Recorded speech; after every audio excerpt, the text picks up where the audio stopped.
The keys flashed past my chest toward a man who just parked crooked, his shirt still stiff from the bag, while the salesman sliced away from me with a bright smile and a "we have a hold" tossed over his shoulder like a velvet rope. Flags rattled in the dry heat. The showroom glass threw my reflection back in shards, and I stood there with my blue folder pressed to my ribs. Pre-approval letter, insurance binder, maintenance notes, my scuffed Oxfords on hot concrete, my name stamped on the kiosk, the floor manager peering over his monitor like a judge who'd already decided, the receptionist drawing that lazy little circle in the air that means your minute doesn't count. I felt the humiliation bite and the old ache answer, but I counted my breath, traced the cameras with my eyes, and slid one step closer to the sedan I'd been watching for weeks, telling myself that if they tried to erase me with hurry and jargon, I would make the room speak in clocks, policies, and witnesses, because before this day is done, they will have to say my name where everyone can hear it. One request before the next scene. Subscribe, comment where you're watching, and share this story. Light spreads when we pass it on. They took the other man first, the one who rolled in late with his shirt still crisp and his shoes still clean, and the salesman peeled away from me without meeting my eyes, holding out the keys like a ribbon cut for someone else's ceremony. The air had the dry taste of baked rubber and brake dust. Heat shimmered over the hoods. Small flags rattled along their strings, clacking like loose buttons in a jar. I stood with my blue folder pressed tight to my ribs, a weight I knew the shape of. Pre-approval letter on top, insurance binder under it, my handwritten maintenance notes tucked in the pocket. I had signed in at the kiosk and watched my name stamped to the little screen with the exact minute. I knew the order of things. I had arrived early, on purpose, the way a man shows up to be counted because he's learned what happens when he isn't. The sedan I've been watching for weeks sat 2 rows from the showroom doors, just enough shade on the windshield to throw my reflection back at me. I could list its numbers the way other men list birthdays, the mileage from the ad, the year coded into the VIN, the color the sales copy tried to dress up as smoke metallic. There was a shallow scuff near the trunk latch, a thumbnail of missing clear coat on the right mirror cap, and a faint haze on the headlight that I intended to rub out myself. I had my notes on all of it, what I'd heard, what I'd seen, what I would ask to be done. The receptionist lifted a hand from behind the counter and gave me the small circle motion that meant 1 minute, eyes still on whatever the screen was feeding her. The salesman with the teeth-bright smile jogged right past my shoulder and toward the new arrival, the way a lifeguard jogs toward a wave and decides who gets hauled up first. He didn't have to say anything. The angle of his body did the talking. His name badge flicked as he moved, a white rectangle catching light, and for a second the letters blurred. Another badge appeared behind him, higher up, attached to the floor manager who watched from over the lip of his monitor and then ducked back down like the keyboard needed him more. I didn't step into the path of any of them. I counted instead. I learned to do that on mornings when everything tilts and a man has to fix his feet to the ground without making a scene.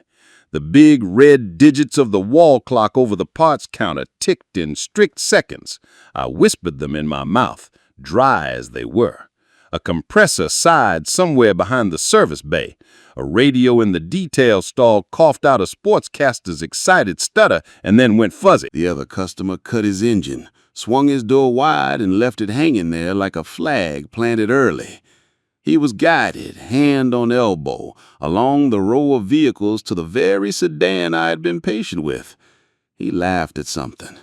The salesman had already hooked the key ring with a finger and spun it around like bait on a line. The way they angled their bodies made a small wall of backs. They are habits that come from years of proving things. You make your own paper trail. You memorize faces and the way their mouths rest when they've decided something about you. You spot the camera domes on the building, dark bubbles that wink when the sun hits them. You notice the sticker on the kiosk that tells you these premises are monitored for quality assurance, and you wonder whoever checks the quality of that assurance. I felt the sting behind my breastbone first, a small slice, and then the larger ache that came with being made transparent. I tightened my palm around the edge of the folder and told myself no to the quick words and yes to the useful ones. I had texted my grandson Jamal on the bus over and told him to meet me after practice if he could, not because I needed a witness to hold me up, but because he understands that a moment like this asks for order, for steps, for clean, careful hands. The salesman finally turned just his face in my direction. He didn't straighten his body toward me. He floated the phrase I had heard too many times in too many lobbies: on hold, reserved, a word used like a rope across a doorway. He said it with the fingers of his free hand fluttering, as if the air was what needed moving aside. The receptionist's mouth shaped the same minute gesture. The floor manager adjusted his tie like he needed to breathe and then bent over the keyboard again. Their eyes slid over me the way rain slides off a windshield already treated with the good stuff. I tested the little breath count I keep for emergencies. 1, 2, 3, 4, in. Hold 2, 1, 2, 3, 4, out. When I was a younger man, I didn't know the count. I only knew the sudden heat that burned through a day and came back to sit on my bed at night. Counting is what you learn if you want to keep your blood in your veins. The sedan's door opened to the newcomer like a smile that misremembered who told the joke. The interior breathed out stale leather and a sweet chemical meant to be pine. I could smell the tire dressing, all shine and no soul. When the key turned, the instrument panel lit up, and my reflection on the glass broke into little shards, odometer digits through my forehead, warning lights across my cheek. The salesman said the kind of sentences that slide down easy: low miles, single owner, clean title as far as the system shows. I watched the system reflected in the sales room glass. Lines of text, boxes, green check marks that look official because green feels like go. I stood near, but not too near. People get nervous when an old man looks like he's guarding something that isn't his, and I knew what story they would tell if I gave them the end before they'd even written the start. I stood where anyone would stand if he had signed in and was waiting his turn. I lifted my folder slightly so the receptionist could see I had my papers in order, not as a flag, but as the plain blue fabric-bodied fact of it. The zipper tab was smooth under my thumb. I'd replaced it after the metal one fell off last year. It mattered to me that the folder was sound. It mattered more than they would ever know. A couple strolling the rows noticed the drift of attention around me and then the absence of it. They glanced at my hands and then away. A child in a cap tugged at his mother to point out a truck with big tires, and the caps on those tires gleamed like coins. The sun made the showroom glass go black for a second, and then silver like a fish flipping. I am old enough not to make it easy for someone to call me loud. I am also old enough to know when I've been slid to the side like a chair they want out of the way. The salesman guided the newcomer into the driver's seat. The manager pretended to type. The receptionist laid a folder on the desk in front of her and leafed through papers without moving them. I timed the moments. The clock clicked its red seconds. 12 since the other man arrived. 19 since I'd checked in. 24 since the salesman walked past me with the keys. I had learned the shape of waiting when I was young, in an office where they mispronounced my name and then acted surprised when the paper had my face on it already. The waiting had a sound, the air vents' gentle hiss, the rubber soles squeaking across polished floor, the automatic doors whispering and swallowing one name after another. The salesman, finally forced to make eye contact by the geometry of the lot, lifted his chin and put a polite expression on it. He said the words I knew before he said them. The phrase came out like a policy whispered by a person who wasn't sure what the policy was. On hold. He made a little circle in the air to show how on hold spins and spins until it means please stop asking. I asked one question the way a man asks for a glass of water at a counter where water is free. Which email confirmed it? I kept my voice polite and my face open. That's important, the face. People decide things about your face while you are still choosing your words. He blinked and told me to check in at the reception, and the receptionist, without looking up, told me someone would be with me in a minute. The minute had become the room's music. I could feel the dryness creep up my tongue and crack the roof of my mouth where old burns from too hot coffee have left little scars. I swallowed, and it sounded loud to me. I tightened my grip on the blue folder and loosened it again because a thing gripped too hard leaves the wrong marks. The sedan exhaled through the vents, a low fan hum. A gull somewhere overhead threw out a raspy cry that didn't belong this far inland.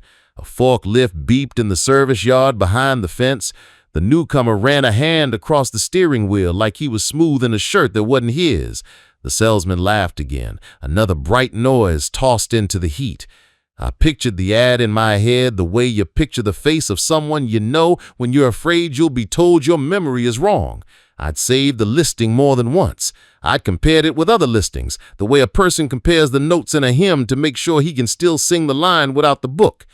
I looked up at the cameras, one over the sales room doors, one over the corner of the lot that the toddlers like to point at because the cars there were red. I found a little dot of red that says recording. It was faint in the sun, but it was there. A man learns to be grateful for quiet proof. He also learns to make himself a witness in his own story. I noted the shadow length on the pavement and the way it lined up with the painted lot numbers, just in case my memory needed shapes to hang things on later. I shifted my weight and felt the small ache in my knee and the bigger one in my chest, and neither had anything to do with age. The floor manager appeared again and looked as if he'd been interrupted from something important that he would tell you had nothing to do with you. He had a habit of pressing 2 fingers into his tie knot and then straightening the sides of his collar even when they didn't need straightening. I wondered if he even knew he did it. I asked the receptionist for a copy of the policy that explained holds. I phrased it like a person who has been inside enough offices to know copies exist and policies exist, and the little lights above the printer blink because people ask for them. She told me someone would bring it. She wrote my name on a sticky note as if that were a receipt for the ask, and then she stuck the note to the edge of a screen where the heat would curl it. The salesman invited the newcomer to start the engine. The car shivered once and then settled. The dash glowed. The fuel gauge showed just under half. I could see dust motes floating in the sunlight inside the cabin and then vanish when the air kicked up. The newcomer smiled down at the center console like it had answered a question he hadn't asked, and the salesman nodded as if he'd asked it well. I shifted the folder to my other arm and checked my own watch because the wall clock had taken on the authority of a judge I didn't vote for. The strap bit my wrist, and the round face reflected a miniature sky. I tightened the strap by one hole. Time felt tight with it. I thought about the bus ride over and the way the driver had announced the third stop like he was telling a joke to someone he knew and not to a bus full of strangers. I thought about the seat where I sat near the back and the plastic ridges that run along the window edge. I thought about how I had texted Jamal then and asked him to come by if he had the time, to bring the new phone he'd saved up for, and the calm that young people sometimes hand you without knowing they're giving you anything at all. I stepped even with the sedan's rear quarter panel, just a hair back so I wasn't standing in anyone's claimed space, and I watched the dragonfly commit to the hot air and hum along the shiny paint like it was inspecting a mirror. The heat had a smell under the rubber and the wax, a metallic tang that the back of my tongue recognized from summer roads when radiators blew and steam hissed up like ghosts.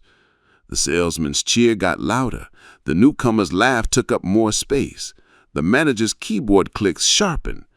I saw the receptionist pull a folder from a drawer and leaf through papers as if 2 inches of paper could solve the minute, any minute. A service tech in a shirt with a stitched name on it wheeled a kayak past me and nodded, the way working people nod when they see a person trying not to make something about himself. I watched my breath move in my chest and told it to keep the count. I watched the sun breeze the flags into a rattle. I watched the dome camera blink. I did not step forward to be told to step back. I did not make a speech they could later misremember as a shout. I did not do anything but be present in the exact way a person is present when he has everything required and something keeps moving the goalposts. The salesman finally tilted his head in my direction again, and his smile stayed, but his eyes didn't hold. He said they had to honor an earlier commitment. He used the word commitment, the way someone says the word when the person they are talking to is not included in it. He told me the car was on hold. He used the kind of voice that sounds like it's reading from a page that might exist. He added that someone would be right with me. I let the sentence happen and then parted it in my head into pieces I could use later. Honor, earlier, hold, someone, right, with, me. I pressed those words into the fabric of my blue folder like a man making an imprint for later. A golf cart whirred past, towing a flatbed stacked with boxes of brochures, the kind with glossy photos of people who look like they've been taught what to do with their hands. The driver wore sunglasses that made him look like a pilot. He tapped his horn twice at a pair of kids who were drifting toward the lot exit like they might wander into the street. The horn bleated, and the kids flinched and laughed. I looked up at the tall sign near the road. It threw a long, slanted shadow across the sidewalk, and a woman waiting at the bus stop had chosen to stand inside that shade with a plastic bag looped around her fingers. She watched the lot like it was a stage. She had that look of someone who has stood in enough lines to be able to tell, from a distance, when a line stops being a line and turns into something else. I imagined explaining the scene to my wife, the way I still do. I imagined her putting a hand to the back of my neck and leaving it there until the heat in me turned into something I could use. I imagined her telling me to keep my hands open, my face open, and my record clean, to let the paper be my witness and the clocks be my choir. I don't need to make a promise to feel like I've kept one. I need to choose the thing that means I can walk away with myself intact. The newcomer flicked on the turn signal and watched the little green arrow blink on the dash in perfect time with the big red second hand on the wall clock. Rhythm exists even where fairness doesn't. The salesman laughed again. The manager looked up and looked away. The receptionist put a cap on a pen with both hands as if the cap might escape. My mouth was dry as chalk. My heart stayed where it was supposed to, steady enough to count. I moved one step to the side and felt the little grit of sand under my shoe. I looked at the tire treads and pictured the pattern they would leave if the sedan rolled past me, the way a shoe leaves a pattern on a damp step that disappears when the sun remembers its job. I told myself one more minute. I told myself we would do this by their rules when their rules have words on paper, and by our rules when their rules are only air. I told myself that the folder in my hand contained not just documents, but the version of me that knew how to find a straight path in a crooked room. I lifted my chin so my throat could get air and not just heat. The flags clacked again. The compressor sighed. The horn beeped twice in the service yard like a child practicing. I held my place beside the car, the way I'd held a place in other rooms in other years, and I kept still, and I kept aware, and I kept kind to my own body, so it would be there for me when the moment finally called for it. And then a familiar voice behind me said my full name. Jamal came up on my right with that quiet, steady walk he uses when he doesn't want to startle anyone. He smelled like gym floor and cold air from the bus, and there was grass on his socks from practice. He didn't ask what happened. He didn't have to. He took in the shape of the scene. my body angled toward the sedan, the salesman's back closing the gap, the receptionist's bored minute, the floor manager's eyes pretending they had other jobs, and he slipped his phone out like a tool, not a toy. He touched the camera open and let the lens breathe, and the sound it made was a little plastic click that somehow steadied me. He circled the kiosk first, catching the timestamp on the signed-in screen with the red minute digits and my name where I had typed it in, the smooth plastic surface reflecting his knuckles. He framed the wall clock above the pots counter and made sure the second hand showed what it showed. He raised the phone toward the lot and pulled the plate number of the sedan in with a pinch and a tap. Then the paper price sheet stuck inside the rear window with the inventory code that meant something to them and something different to me. He moved like he had practiced it for a school project and discovered it worked in the world. My folder warmed under my arm. I could feel each layer of paper through it, the pre-approval's heavier bond, the insurance binder's slick cover, the graph paper where I had drawn a rectangle for the bumper and marked the scuff like a birthmark. This wasn't about a car in the end, and it wasn't about pride in the beginning. It was about being told again to wait while someone else's minute counted more. Jamal's presence leaned against that weight. He is 17, all legs and angles, but the quiet inside him is wider than he knows. The salesman's laugh rolled back across the road like a bright bottle tossed in a ditch. The newcomer gripped the wheel and tried the turn signal, and the click-click felt like a metronome for a song I hadn't chosen. The reception desk produced another 1-minute gesture, as if the hand had been taught only one move. The floor manager adjusted his tie-knot again, and then his collar points, his fingers doing their private ritual. I signaled Jamal with a chin lift, and we walked together to the counter. The receptionist's perfume was a sugared flower that didn't belong with the smell of tire dressing and heat. Her desk had a jar of pens with their caps missing and a stack of glossy brochures with people in them whose teeth did the talking. I asked, in a voice I had tuned for rooms like this, for a printed copy of the policy that explained holds and reserves on vehicles in the lot. I set the blue folder on the counter where she could see it, not like an offering, not like a challenge, but like a fact. Jamal opened his notes app and drew a line across the screen with his thumb to start a list. She said someone could email it. She said it lived on the portal. She said we should just have a seat. She said all the sentences that move responsibility to a place with no door. I said I would like a printed copy with a date, and if it had version numbers, those too. She found a sticky note and wrote my name, and then wrote policy beside it, and then stuck the note to the bezel of her monitor where the heat would curl it into a small tube. Jamal took a photo of the sticky note with the edge of the screen and the corner of the wall clock in the frame. He did not apologize for documenting. He simply made a record, calm as breath. Behind us, the sedan's engine turned over, coughed into itself, and settled into that even hum that speaks to a certain kind of hope. The salesman slid into the passenger seat like a host claiming a table. The floor manager spoke softly into a two-way radio and kept his gaze down. My mouth went dry again. I could taste the metal in the air and the faint sweetness of the air freshener they all used the same way, believing it hid something heavier.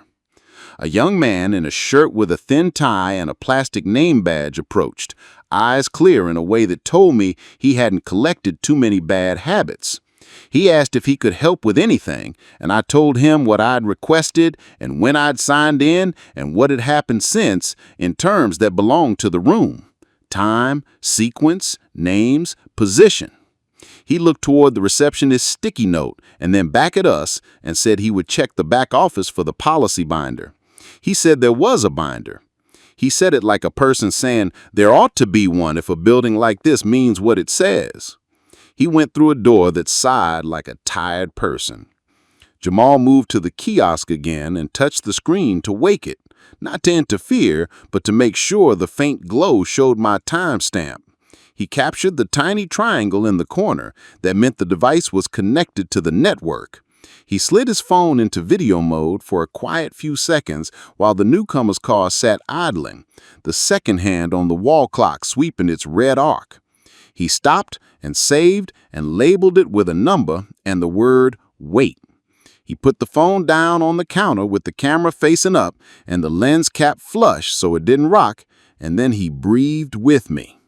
He doesn't know he learned that from me, and I learned it from a woman who put my heart back in my chest more than once.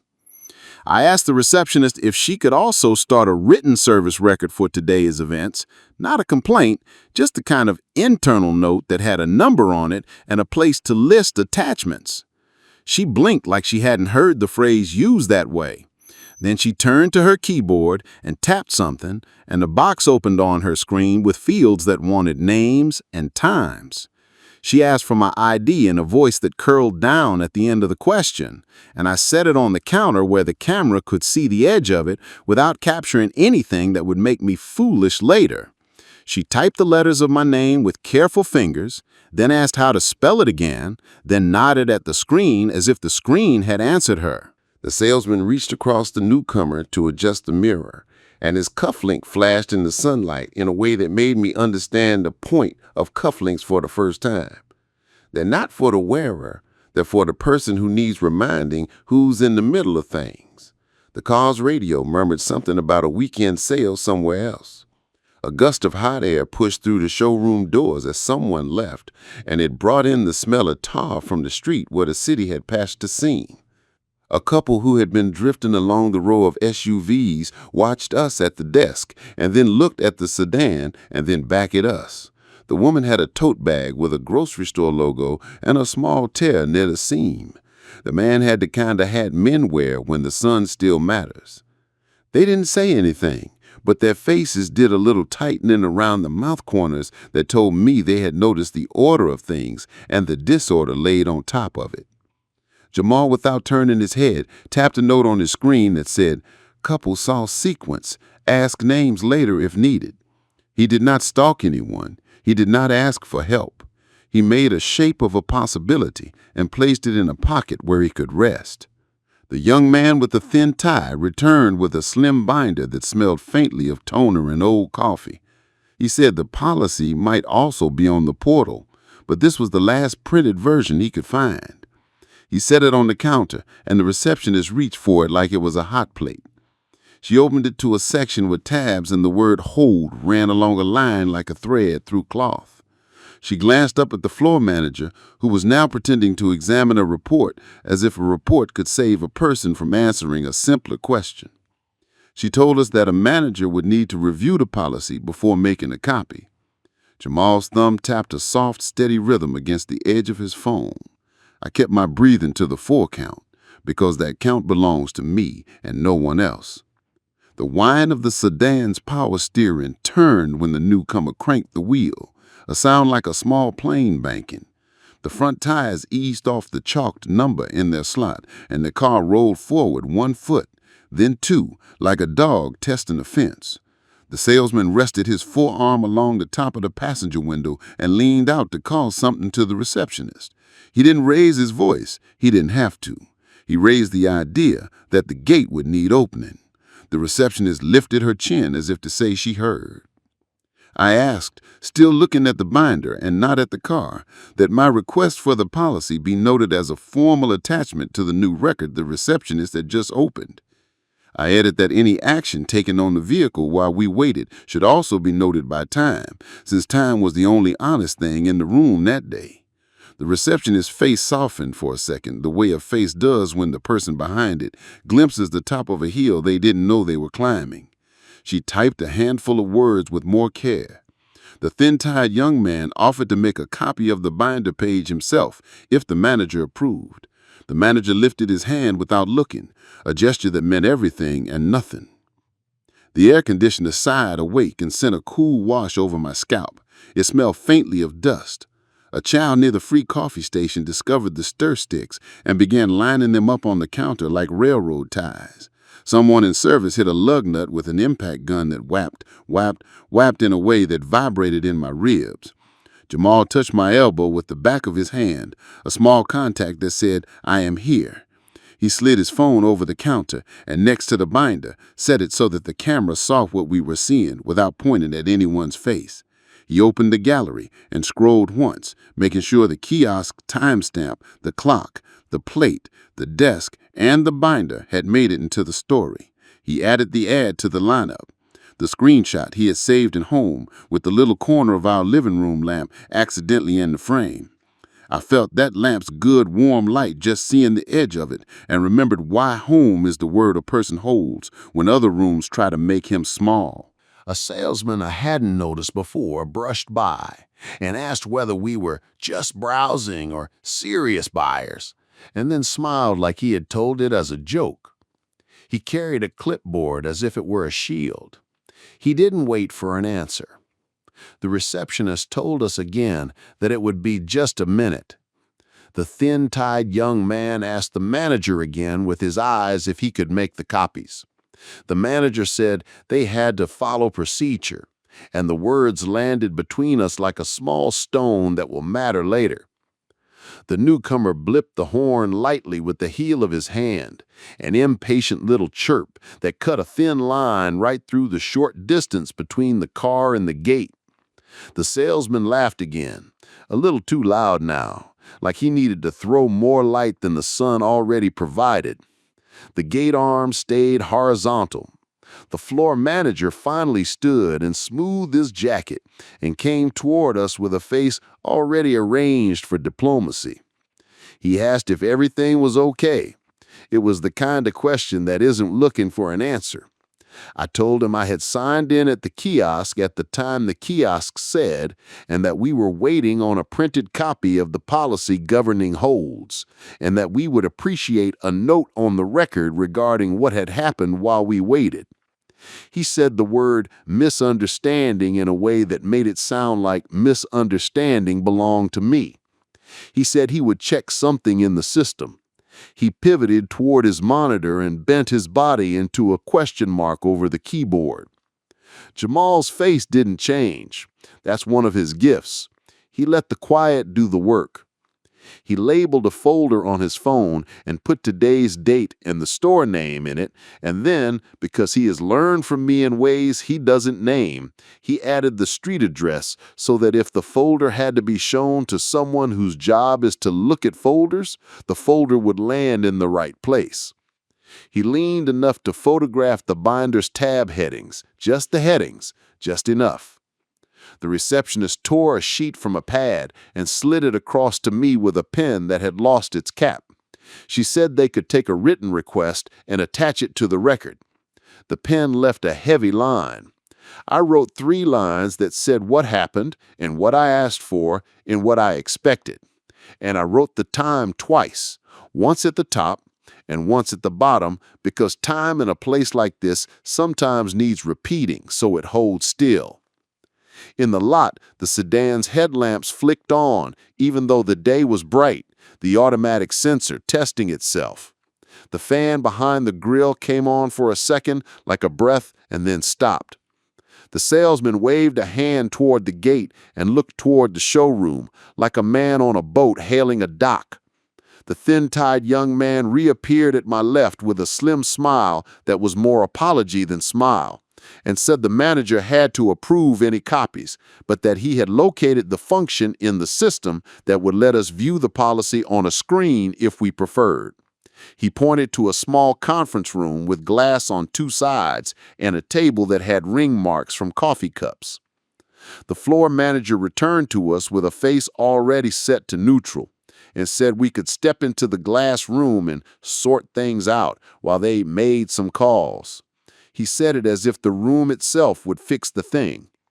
The receptionist clipped my handwritten request to a fresh intake sheet and typed a number across the top that she had to look up on a laminated card.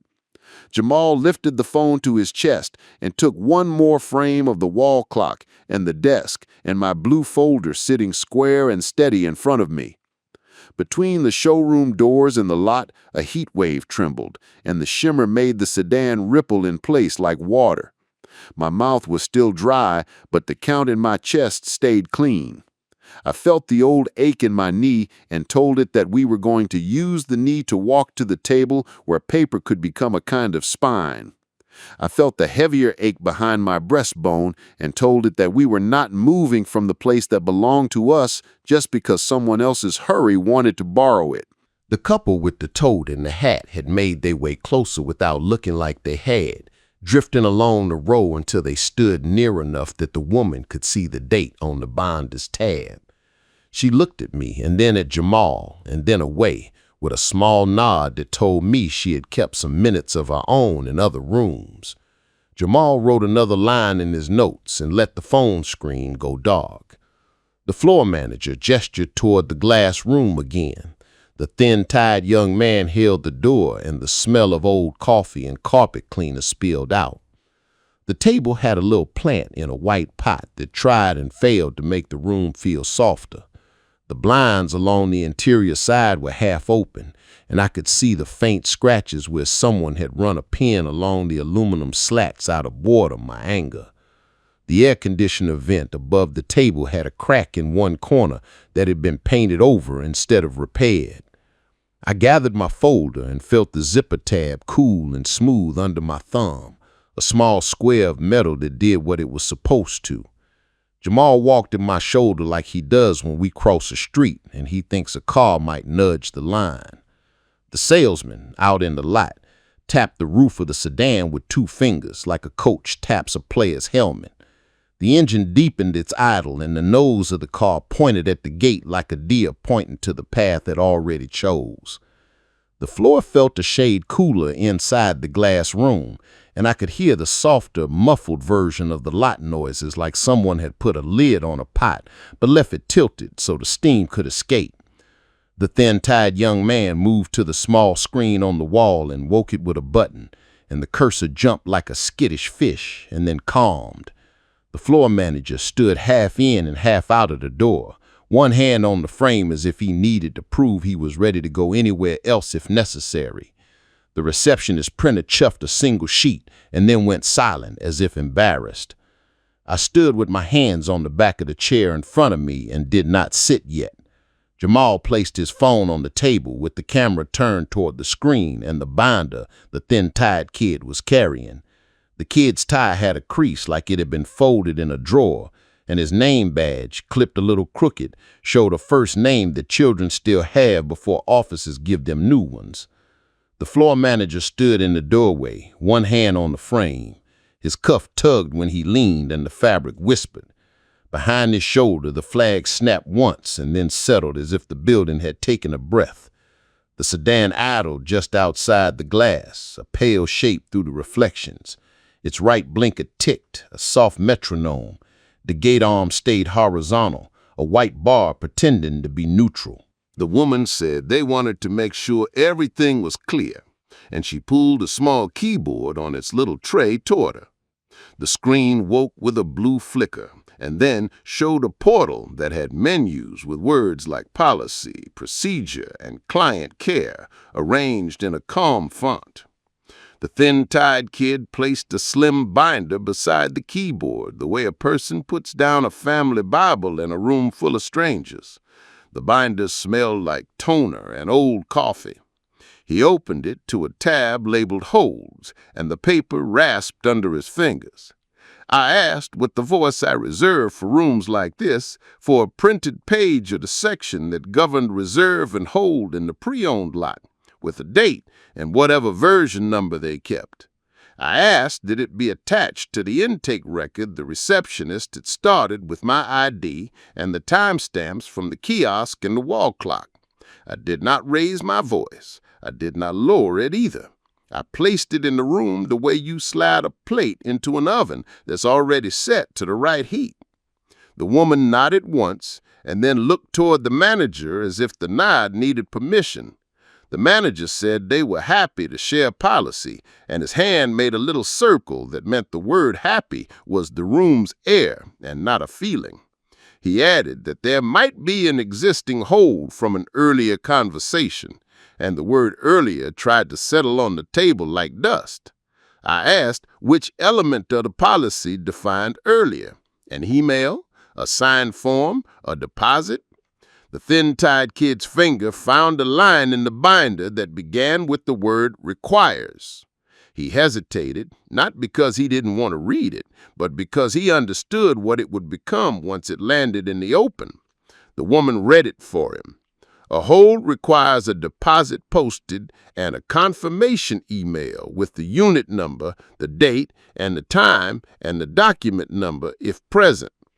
The room recognized the words by the weight they carried. Paper is heavy in a way air is not.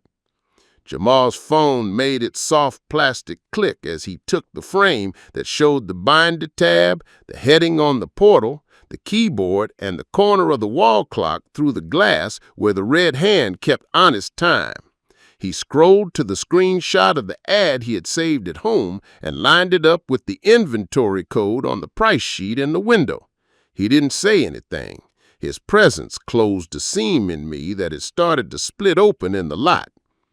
The woman pressed a key and the portal scrolled. The policy page settled in the center with a neat list of steps.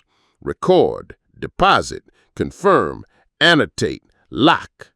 Next to the word lock, there was a small padlock icon that someone had felt was a good idea.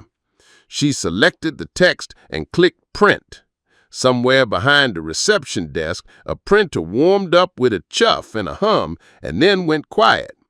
She frowned toward the door. The thin-tied kid said he'd checked the paper tray, and he disappeared in a gust of cool air that lifted the tiny hairs on my forearm. The manager hovered, one hand still on the door frame. He kept his eyes on the screen as if he were watching something complicated. He used the word misunderstanding, again, softer this time, as if the syllables could be bent into a blanket. He said they were committed to fairness.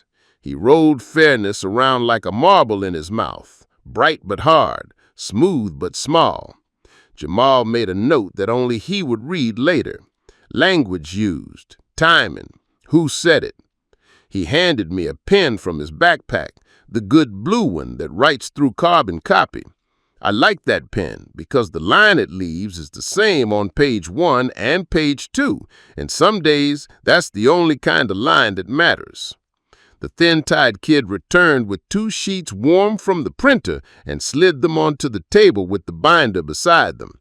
The heading carried the date, and at the bottom there was a string of little letters and numbers, the sort of code that means a person will know which version delivered which words to which room on which day. I placed the printout on top of my folder and aligned the corners. The zipper tab clicked when I touched it, metal on metal, a tiny sound that belonged to me. The woman moved to a different screen and called up a module labeled Incident Record. She typed in my name and the time from the kiosk and the intake number the receptionist had started. She moved the cursor over a field that wanted a description and then paused with her fingers on the home keys. I dictated what happened the way you dictate a recipe to someone you love, simply, with measures, and with the calm certainty that food is better when you follow the order and the heat. Signed in at X time, stood by vehicle, salesman engaged, later arrival at X+4, manager not engaged, request for policy made, policy produced, vehicle moved forward 1 tire width at X+20. She typed faster as the sequence fixed itself to the screen. Somewhere out in the lot, the sedan's fan spun up and fell back to idle. The right blinker kept its clean tick. The gate arm quivered as if a muscle in the metal had cramped. Sunlight shifted another square forward on the showroom floor. My mouth was still dry. Jamal slid the bottled water from his backpack toward me. It was warm, but it loosened the chalk at the back of my tongue. The bottle made a little crinkle when I set it down. I heard myself swallow, heard the vent whisper, heard another printer try again for someone else and succeed. I asked that the video for the period between my sign-in and the car's movement be reviewed by staff and annotated by time. I did not ask to handle any equipment. I asked only that they view it and add a note to the record. The manager said there are privacy concerns with camera footage, and he said it like a door gently closing. The woman answered before he could make the door latch. She said internal review is part of procedure when sequence is in dispute. The thin-tied kid unconsciously straightened his tie and offered that he'd seen the function before in training. He looked to the manager not for permission so much as for a path. The manager pressed his tie knot the way men press a worry into a fixed shape, and then he said he'd call someone who handled the camera console. I watched his thumb press the talk button on the radio and call out 2 names and the words review and conference room. His voice traveled across the showroom and came back a second later from the service corridor with a small hiss. 2 minutes passed that weren't a minute dressed up. Another kid, older in the eyes if not the body, arrived with a key card on a retractable leash and a laptop under his arm. His polo said systems, and the S had been frayed at the bottom like the letterhead teeth. He looked at the screen and then at the binder and then at me, and something quick and human crossed his face, like recognition does when it doesn't have a name. He set the laptop on the table and connected a thin cable to a port near the screen.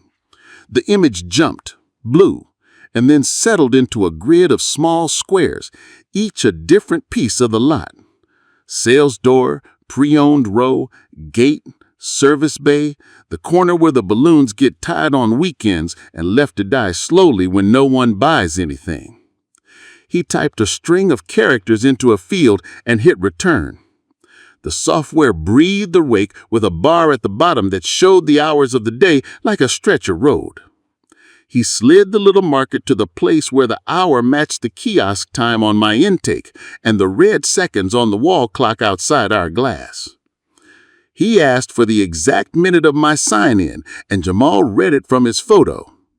The boy with the key card tapped, and the marker jumped in a precise click that felt like a much smaller gate lifting. He moved the cursor to the camera labeled Pre-Owned Row 2, and the square grew to fill the screen. The video held still for a second while the buffer decided if it trusted the request. Out in the lot, their sedan ticked twice and fell quiet, but his light stayed on. The line of flags rippled with a gust I couldn't feel from inside. The fake plant's leaves were too glossy to move. I chose my posture then. I placed my palm lightly on my folder, not to claim the table, not to brace myself, but to tell my body that we were going to stand inside policy and let it hold. I let my shoulders down to where they belonged. I loosened my jaw. I let the tightness around my eyes drain away because people write stories on your face when you give them ink. I thought of my wife and the way she would set a finger on my wrist and count with me when a room tried to make itself bigger than us. I heard a count. 1, 2, 3, 4 in, hold 2, 1, 2, 3, 4 out. I did it once and then again, and the count returned something to me I had let slip when the salesman spun the keys in the sun. Jamal brushed the back of his hand against my sleeve the way he does when he is reminding me that we are a team without making a show of it. He organized the images on his phone into a little ladder: kiosk time, wall clock, plate number, price sheet, policy page. He drew a small square around the word requires with his finger on the screen, and then he let the image settle back into its place without saving the mark. He knows that sometimes you don't draw on a thing you may need someone to accept later. You just point to it again, calmly, until the thing points to itself. The older kid with the key card hovered the cursor over the play triangle in the center of the camera view. The pre-owned row was frozen in a clean frame, my reflection at the edge of the sedan's glass, the salesman's angled body, the newcomer's fresh shirt, the short breath of heat sitting over the hood like a mirage. The timestamp in the corner glowed its small numbers. The boy's fingernail was bitten down to a ragged edge. The woman shifted a weight and then stilled. The manager stood with one hand still on the door frame, the other hand now holding nothing, as if putting his hand on a thing might lead it to an answer he liked. I asked that when they viewed the footage, they note the order of approach and the gap between my sign-in and the engagement, and that they add those times to the incident record. I asked that if the policy's requirements were not met, that fact be included in the same line as the note about the sedan's movement. I asked that the couple in the row who might have seen the exchange be asked if they were willing to provide their names for a simple witness line, not to accuse, just to anchor the moments to human eyes. The woman nodded once and typed a new line under the description field that said witness inquiry and left it blank for the moment with the quiet expectation that blanks fill themselves when you give them a shape. Humiliations don't always hiss. Sometimes they keep their shoes on and tiptoe through a room so that later you're left to explain why you feel stepped on when no one heard a sound. The salesman outside had started the car without asking me anything at all. The manager had called what was happening a misunderstanding with a softness that made the edge inside me feel dramatic to him, and not like a man trying to be counted. The receptionist had handled my request with a sticky note that curled in the air. Each piece on its own is a shrug. Together, they vibrate against your bones until you either hum their tune or decide to play your own. I chose in that glass room with the cool air and the fake plant and the portal glowing and the binder open to holes to play mine. It would be notes they could recognize, policy words, time stamps, paper with codes, a record number, a path any person could follow from front door to gate. I wrote a small list on my pad with the blue pen. Policy copy with date and version, intake record with times and attachments, internal camera review with notes, witness names if willing, printed acknowledgement that vehicle moved while request was pending. I aligned the list under the zipper tab as if the tab were a ruler. Jamal took a photo of my list and labeled it sequence, the way a director would label a shot slate if the set were a parking lot and the actors were minutes. The older kid with the key card slid a small window open at the bottom of the screen that showed the same frame in a strip across the entire minute. Each second, a tiny stamp. He hovered over the 0 mark, then over the 2, then back to 0, as if trying the weight of the decision in each finger muscle. The room went quiet in the way rooms do when everyone has picked a side and all the sides have put their hands in their pockets to keep from touching anything they'll have to pretend they didn't touch. Out in the lot, the sedan's right blinker ticked 3 more times and then stopped. The engine kept its even hum. A little heat shimmer crawled along the hood like a slow animal. The fake plant did not move. The flags outside clacked again and settled. The printer at the reception desk finally spit out 1 page for some other person's problem and then slept. I watched the cursor hover, a pale arrow with a thin shadow. I watched the small triangle sit in the center of the frozen car, like a promise waiting for a voice. The boy with the key card took a breath and lowered the mouse. If this moment speaks to you, like it, comment your view, and share. Each click invites another witness. The mouse button made a soft click that traveled through the table into my hands. The frozen frame gave way, and the pre-owned row moved like a quiet river, every reflection a small ripple. The time stamp in the corner ticked forward. A girl's shadow crossed the hood and left. There I was on the screen, a dark shape in the glass of the sedan. The angle of my shoulders familiar to me in the way a person knows his own walk when he sees it in a storefront. The salesman came into view a beat later, not to me, but angling toward the other man as he swung his car door wide. The heat shimmered even on the camera. You could almost smell it through pixels. No one spoke at first. It's a kind of respect, the silence people offer the truth when it starts to put on its shoes. The systems kid scrubbed back a few seconds and then let it play again while the red seconds rolled across the bottom bar. The salesman did his bright pivot. The newcomer got his guided tour, and you could see the receptionist's hand lift to make the small circle in the air that meant a minute that had already stretched.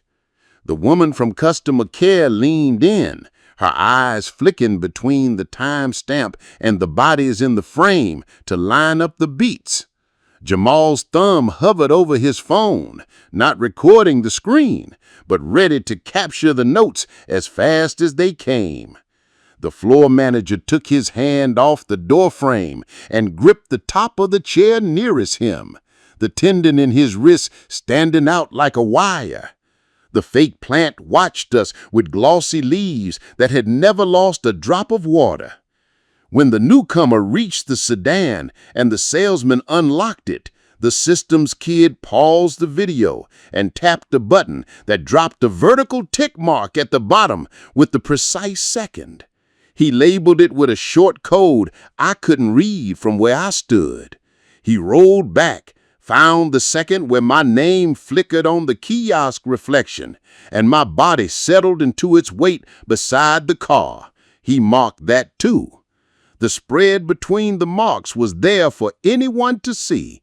Not a feeling, not a hunch. It measured like a piece of cut rope. The manager exhaled through his nose. The woman asked him to read her the range between the marks. He cleared his throat and did it, and his voice skated the surface of the numbers without sinking in. The systems kid created a note field attached to the marks and typed "Order of engagement, confirmed by camera." His fingers were fast because they had practiced being precise on things less human. I asked that the note be linked to the intake record with my ID, and the woman nodded, then clicked the pane with my incident open and attached the note. She typed a description line, viewed footage cam pre-owned row 2 from X:XX:XX to X:XX:XX, order observed, customer, my name, present first, engagement with newcomer at X:XX:XX, vehicle movement at X:XX:XX. She asked me to confirm the spelling of my last name. I said it slowly. She said it back to me right and let her mouth feel the shape so she would remember. A ripple of the world came back to life outside our glass. The gate arm gave a little mechanical cough like it was clearing its throat. The sedan's right blinker clicked 3 more times and then went still. The flags did their clack and settled. The receptionist's printer dropped a page and then another. I could hear the light slap of paper on tray. The woman looked at the binder again and placed the printed policy next to it, aligning the date on the printout with the version code on the portal. She wrote the intake number at the top in neat block letters and then added the time. The thin-tied kid slid the binder a half-inch closer to her, as if proximity could give anyone courage. He glanced at me and then at Jamal, and his mouth made a brief line that wasn't a smile but wasn't hard either. Jamal added the policy page to our little ladder on his phone: kiosk, clock, plate, price sheet, policy header, binder tab, and labeled the image with store copy, date visible. He checked the light in the room by lifting his palm to the table, then set it down again. He has learned how light behaves without anyone ever sitting him down and saying, "We're going to learn about light." He leaned toward me and murmured just air and consonants that he'd make a written list later when we were home to match the images to the order on the store record. He said it like a promise to himself. We advanced the video again to the moment the sedan rolled forward those first 2 feet. The systems kid clicked a second note marker and typed that movement occurred while policy copy and incident record were in process and before hold validation. The woman paused him and asked him to change before to without. He did it without comment. The manager stayed still except for the way his jaw clenched once and released.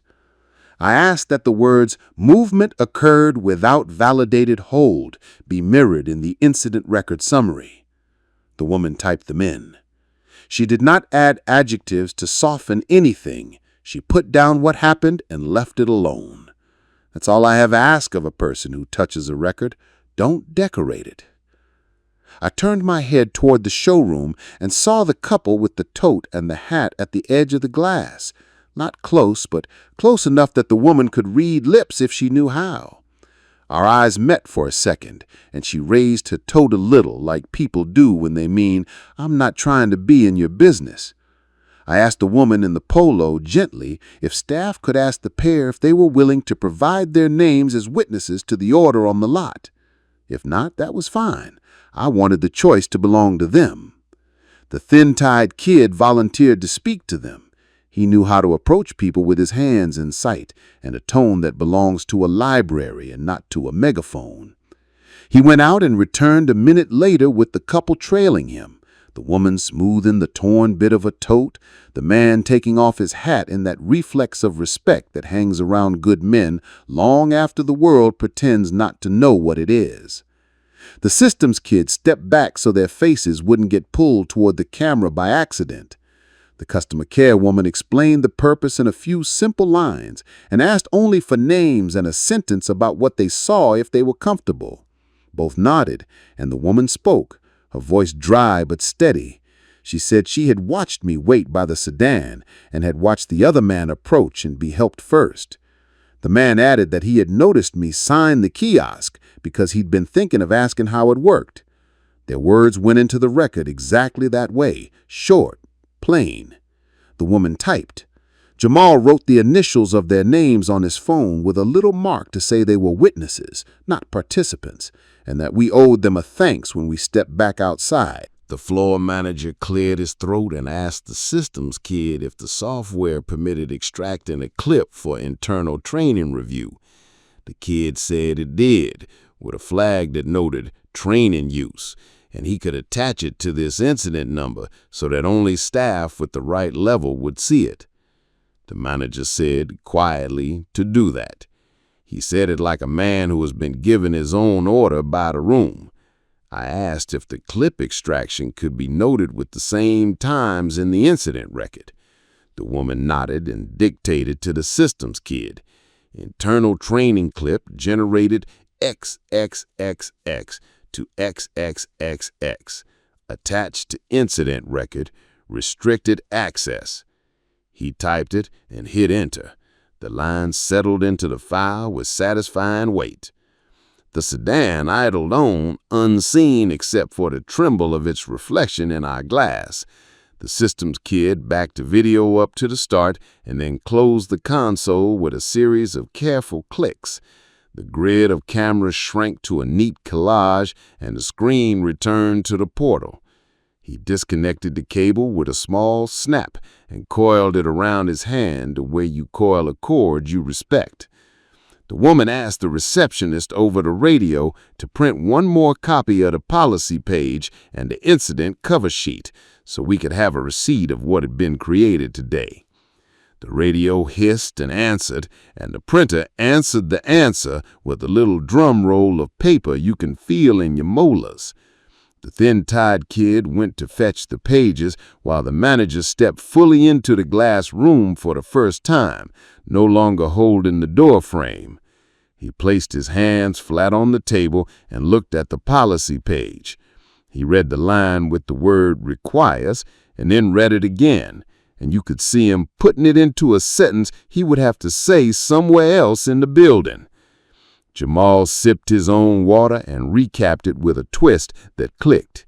He wiped a ring of condensation from the table with his sleeve and made a joke without words. He arranged his notes so the heading spelled a small ladder down the page, his private alphabet for what came next. He glanced at me, and I felt a steadiness in my ribs that hadn't been there in the lot. There's a kind of oxygen that arrives when a room agrees to call something by its name. The thin-tied kid returned with the prints, and the woman clipped him together with the incident number on top. She wrote the time and her own initials below it. She handed me a copy and put another into a slim folder with the store's logo on it. The folder smelled faintly of the stockroom, paper and plastic and the ghost of coffee. I slid our copy under the elastic strap inside my blue folder and felt the weight shift just enough to say, "You've added something useful to your day." The manager asked in that careful voice people use when they're speaking to both the person and the air if we would be willing to sit tight for a brief call with someone from their regional office. He said it like a next step with a shape, not like a stall. I said we would remain available here and that any additional documentation produced during the call should be added to the same incident record so the day didn't split itself into pieces later. The woman nodded, and she had already opened the calendar on her screen and was hovering over a start call button that would invite whoever answered for the region. The systems kid asked if we wanted the binder left on the table for reference until the call, and the manager said yes, then corrected himself to say the printed page should be sufficient, the binder should be checked back in.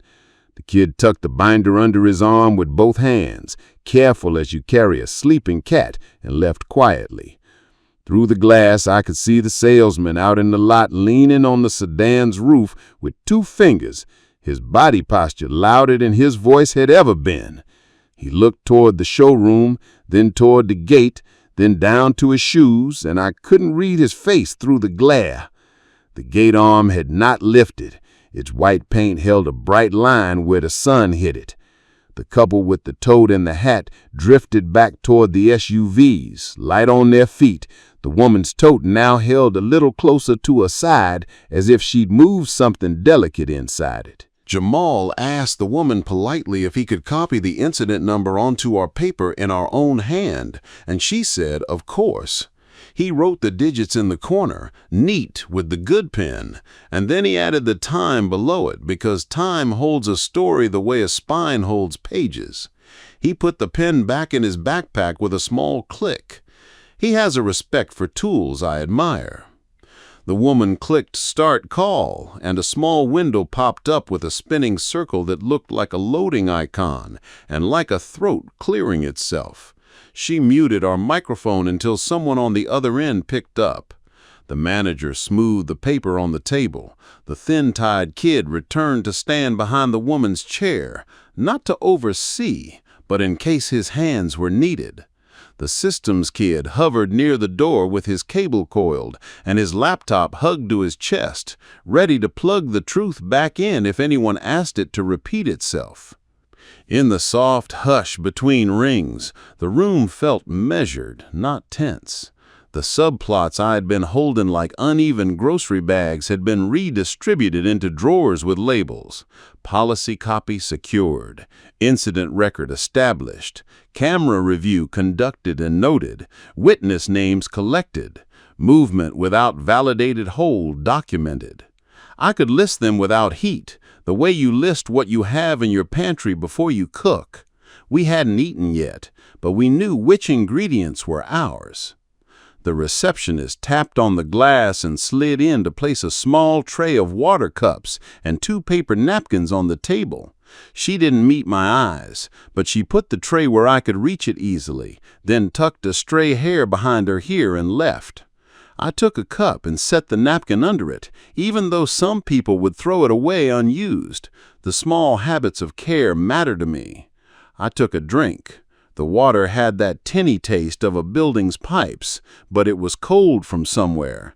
It cooled the roof of my mouth and softened the worry into something I could fold and put in my pocket. Jamal asked if he could step out for a second to speak to the couple and thank them. He didn't wait for me to answer. He read the permission in my posture. He went to the door and opened it softly. The systems kid stepped aside to let him pass with a nod, and he returned a minute later with that half smile he gets when strangers remind him the world is still peopled with people. He said he'd only said thank you and told them they could leave their names off if they preferred. They'd chosen to leave them in. The woman adjusted the volume on the call window and unmuted us. She introduced herself to the empty frame and stated the incident number for the record. She added my name and the time markers in the brief summary line about order and movement. She spoke like someone reading back a recipe to a cook who already knows it by heart, but appreciates the respect of hearing it in full. The manager kept his eyes on the policy page and a finger on the line with the word requires, like a student anchoring himself to a sentence that will be on the test. Waiting can be its own kind of relief when it's surrounded by steps that make sense.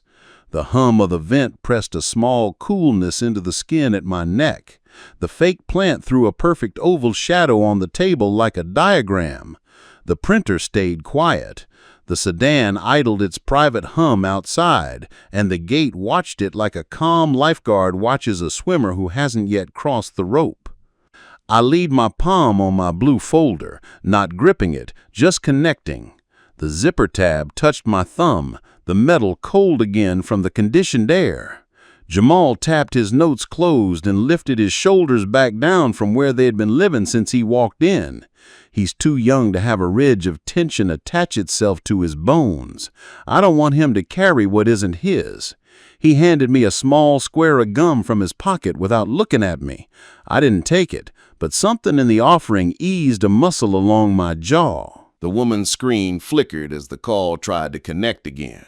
She sent a text through the portal to the regional contact and looked at the clock. The manager asked her to add a line to the incident record that said, "Regional review requested, pending." She did it. The thin-tied kid's tie had gone slightly crooked again. He didn't fix it. He stood straight and kept his hands at his sides. I took another drink of water and set the cup back on the napkin. The weight of my folder told me I had the things I needed for the next breath.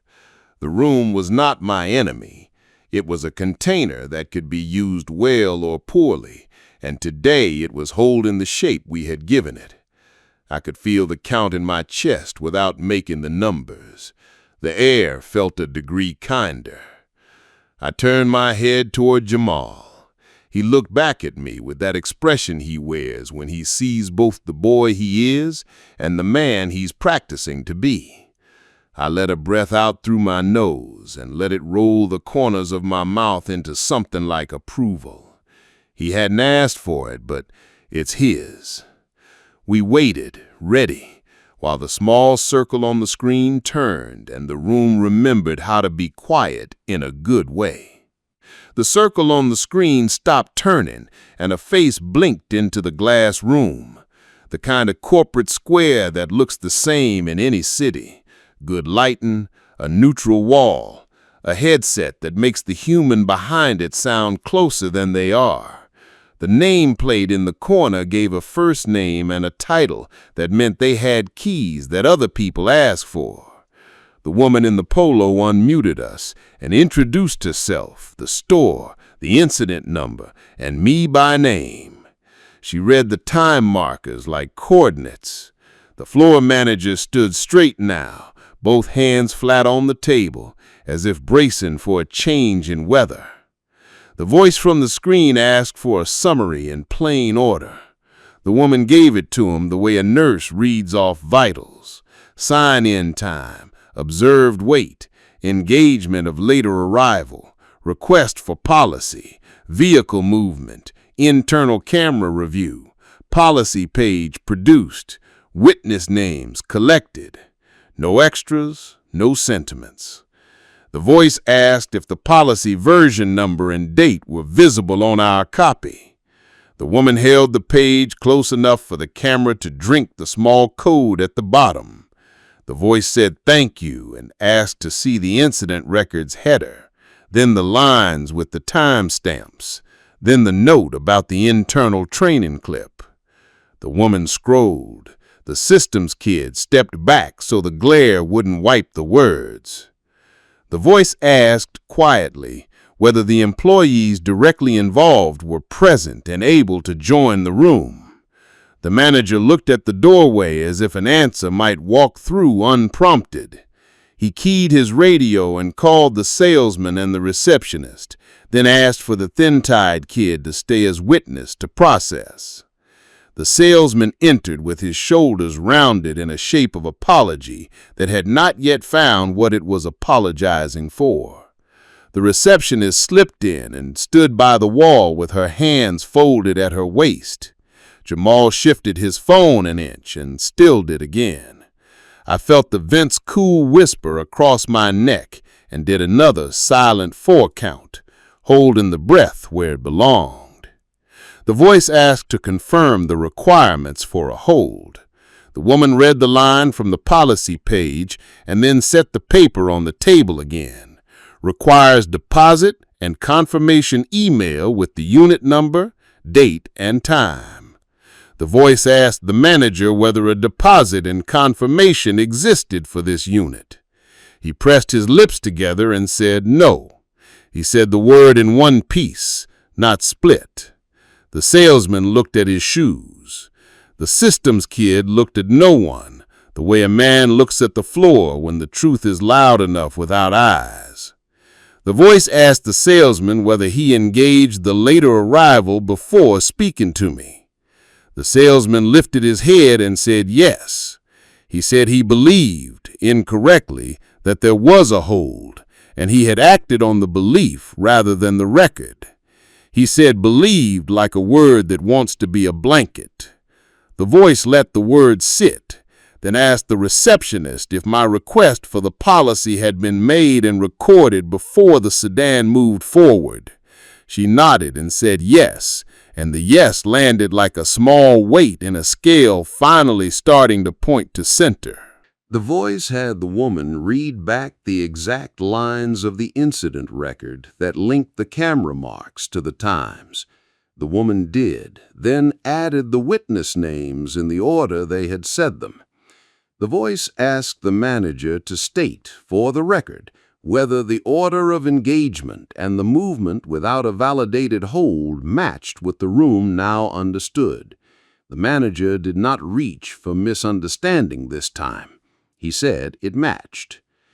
Then the voice did something I have always respected when I've seen it used well. They named what would happen, point by point, and assigned each point a steward and a clock. The first, a written acknowledgement of error attached to this incident number and signed by the store manager and the employee involved. The second, immediate scheduling of a policy refresher for all floor staff and reception on holds, engagement order, and documentation. Attendance required and logged in the training system.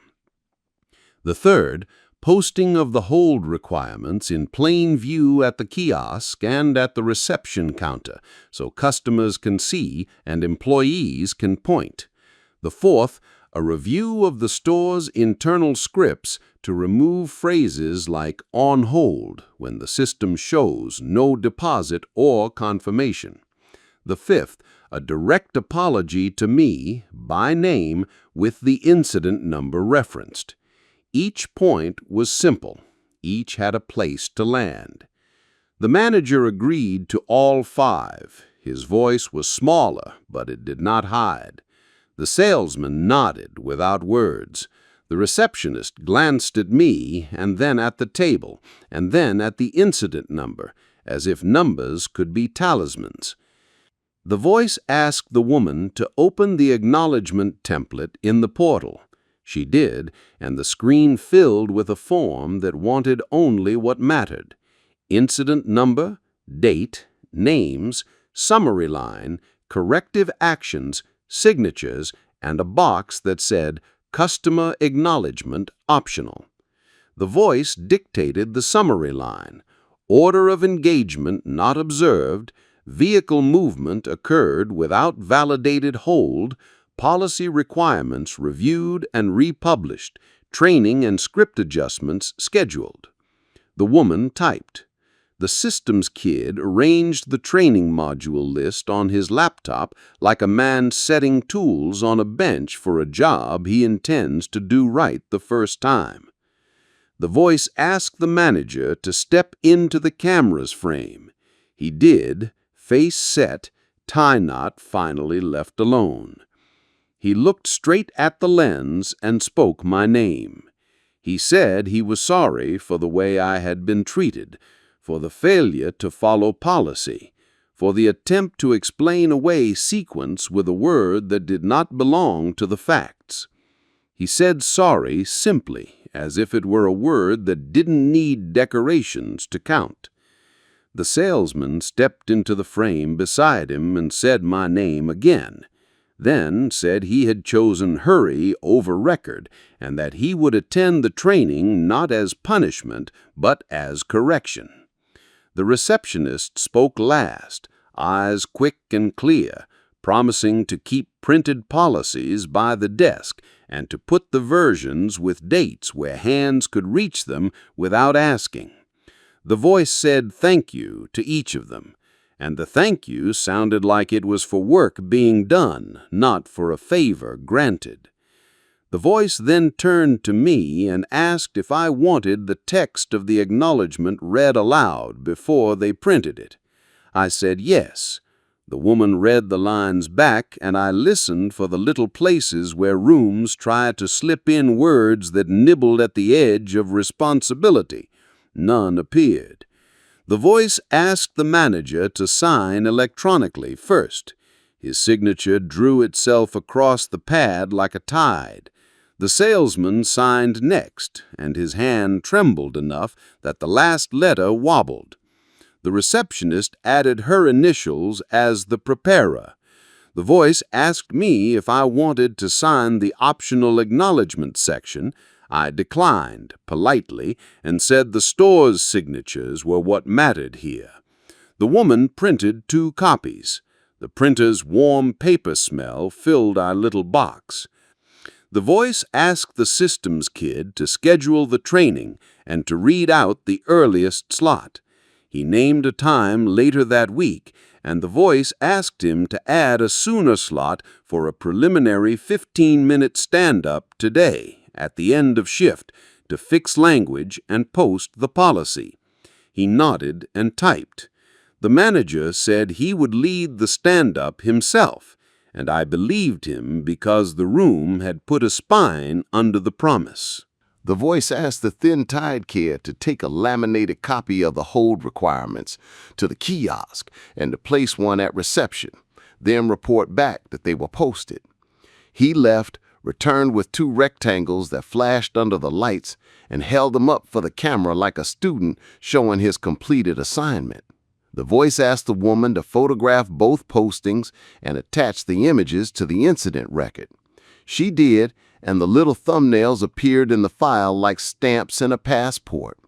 The record now had a shape you could point to without having to explain.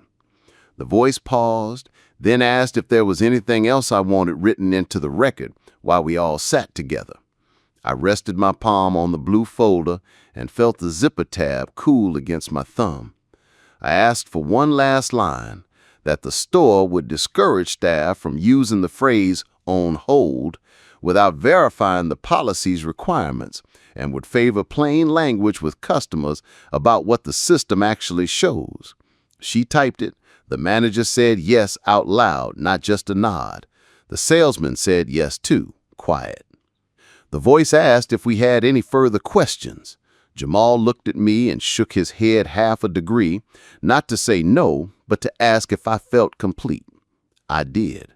The voice said they appreciated the calm and the clarity, and that the incident would be reviewed at the regional level for patterns, not as a mark against a single store, but as a way to make sure the policy does the work it is supposed to across all rooms where people sign in and wait to be seen. There was something in that touched an old place in me, the place that has spent years making myself presentable for rooms that were never built with me in mind. I nodded once, slow, to the small square of the person whose job today was to turn air into paper and paper into change. The call ended, not with a click, but with the screen sliding back to its calm portal blue. The glass room felt larger. The vent's cool gave me goose flesh along my forearms because the heat in my chest had lowered. The manager stayed a moment longer, then picked up the signed copies and placed one before me and one in his own folder. He said he would walk the laminated policies to their places now himself. He did it, then came back and stood with his hands behind his back, shoulders dropped a notch. The salesman approached me, not close, but nearer than he had dared in the lot. He said my name. He said he was sorry again. He didn't ask for my forgiveness because the room had already given us something that mattered more.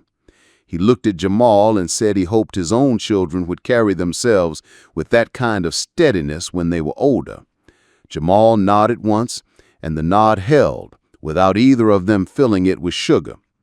The woman handed me the copy of the acknowledgement, the incident cover sheet with the attachments listed, and the small card with the incident number in print so big you could read it without your glasses. She told me where, on the portal, the store kept policy pages and how the public view would show version dates from now on. She asked, with a practical kindness that didn't sweat, if I needed anything else before we left the room. I didn't. I reminded her to thank the couple who had given their names and to offer them a seat of their own if they needed to rest. She said she would do that now. We stepped out of the glass box. The showroom was the same, but it felt less like a stage and more like a place where commerce is supposed to be square. The gate arm still held its line. The sedan idled with his hood catching sunlight in a silver sheet. The flags rattled once, then quieted.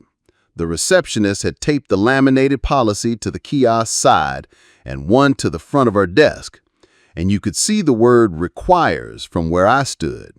The thin-tied kid adjusted the tape at one corner and smoothed it, proud in a small way that made me think well of him. The manager asked if I wanted to consider the sedan now.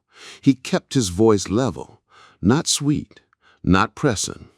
He said the vehicle would be available for me to examine and test today if I wished, and that any further action in this matter would follow the lines we had just written down.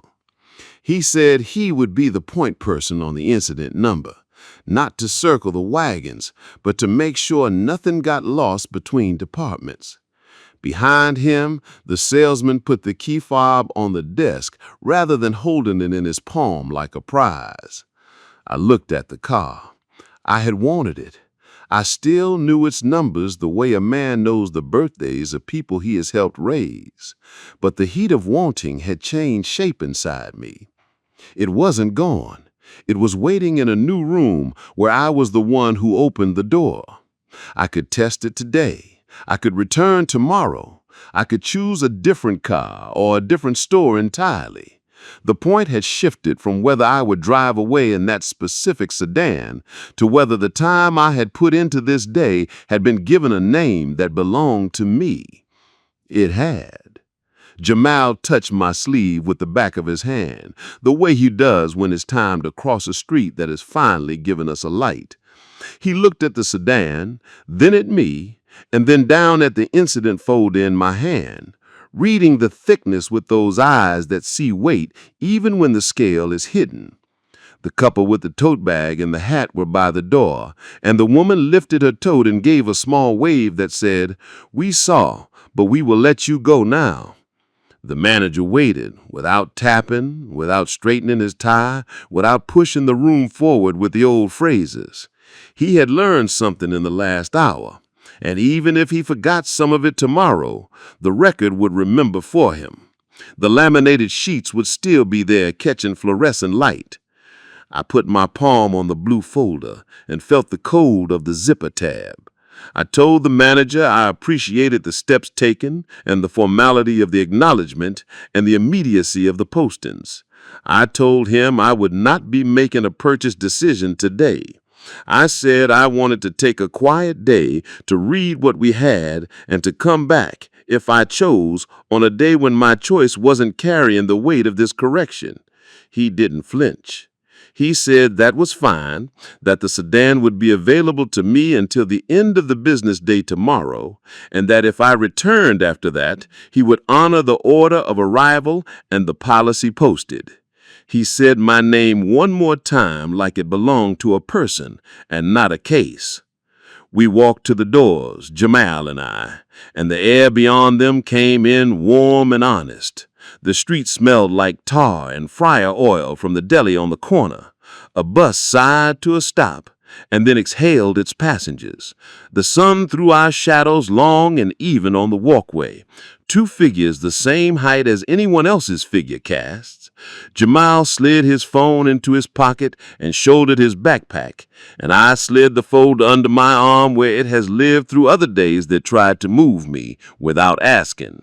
We passed the kiosk with its new laminated page, and I let my fingertips brush the plastic as we went by. I didn't need to read the words again. I knew what they said, and I knew they said it out loud now where anyone could hear. The salesman stood by the desk and kept his hands at his sides. The receptionist answered a call and used the word policy correctly in a sentence that did not ask permission from the air.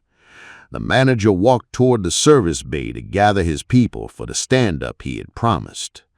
The thin-tied kid tucked the binder under his arm and looked like he might be late for a class he wanted to take. Outside, the heat wrapped my shoulders like a towel that had been left on a porch rail. The flags rattled. A gull swung wide over the lot like it had changed its mind. Jamal nudged me and lifted his chin toward the street, and we turned together toward the bus stop where the woman with the tote had taken a seat. My knee ached, but it was the kind of ache that tells you everything is still attached. I took one last look at the sedan, its hood bright under the sun, and let it be just a car again.